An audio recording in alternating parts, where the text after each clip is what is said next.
SBI பேங்க்ல account வச்சிருக்கவங்களா நீங்க, உங்களுக்கு வேண்டிதான் இந்த வீடியோ. நார்மலா நம்ம பேங்க்ல எப்ப போனாலும் டெபாசிட் பண்ணலாம் அப்படின்னு யோசிப்போம். காலையில 10 மணிக்கு பேங்க் ஓபன் ஆகுதுன்னா 4 மணி வரைக்கும் டெபாசிட் பண்ண முடியும் அப்படின்னு யோசிப்போம். ஆனா மத்தியானத்துக்கு மேல டெபாசிட் பண்ண முடியாதுன்னு எத்தனை பேருக்கு தெரியும்? ஏன்னா பேங்க்ல இவ்வளவுதான் அமௌண்ட் உள்ள வைக்க முடியும் அப்படின்னு உள்ள ஒரு டேர்ம்ஸ் அண்ட் கண்டிஷன் கொடுத்துருக்காங்கன்னு நினைக்கிறேன். எனக்கு இதுவரை தெரியாது, உங்களுக்கு தெரியுமான்னு தெரியல. இன்னைக்கு ஒரு விஷயமா டெபாசிட் பண்ண போகும்போது அவங்களோட லிமிட் 30 லட்சத்துக்கு மேல அந்த பேங்க்ல வைக்க முடியாது. அப்படின்னா என்னன்னா, ஏற்கனவே வண்டியில வந்து கொஞ்சம் அமௌண்ட் எடுத்துட்டு போவாங்க. அது ஒருவேளை ஒரு 2 மணிக்கு வந்து எடுத்துட்டு போறாங்கன்னு நினைக்கிறேன். அதுக்கு முன்னாடினா எவ்வளவு டெபாசிட் பண்ணலாம்.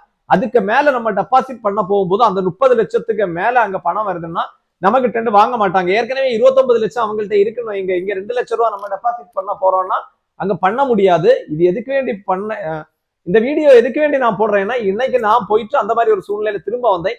நீங்களும் எமர்ஜென்சி வேண்டி இந்த மாதிரி போயிட்டு திரும்ப வர வேண்டிய சூழ்நிலை வந்துடக்கூடாதுன்னு வேண்டி தான் சொன்னேன். சிலவங்க யோசிப்பீங்க, பக்கத்திலே டெபாசிட் மிஷின் இருக்கேன், அதுல போட்டுலாம். மிஷின்ல போட முடியுதான்னு தெரியல. இருக்க மிஷின்ல பாதியும் இப்போ ஒர்க் ஆகாம தான் இருக்கு. நீங்களும் அமௌண்ட் ஏதாவது டெபாசிட் பண்ண பேங்க்குக்கு போறீங்கன்னா மார்னிங்கே பழவுங்க. ஏன்னா இன்னைக்கு எனக்கு ஒரு தடுமாட்டம் வந்த போல உங்களுக்கு வந்துடக்கூடாது.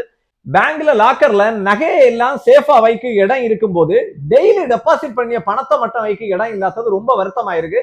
எஸ்பிஐ பேங்க்ல அக்கௌண்ட் வச்சிருக்கீங்க உங்க ஃப்ரெண்ட்ஸுக்கு எல்லாம் இந்த வீடியோவை ஷேர் பண்ணி கொடுங்க.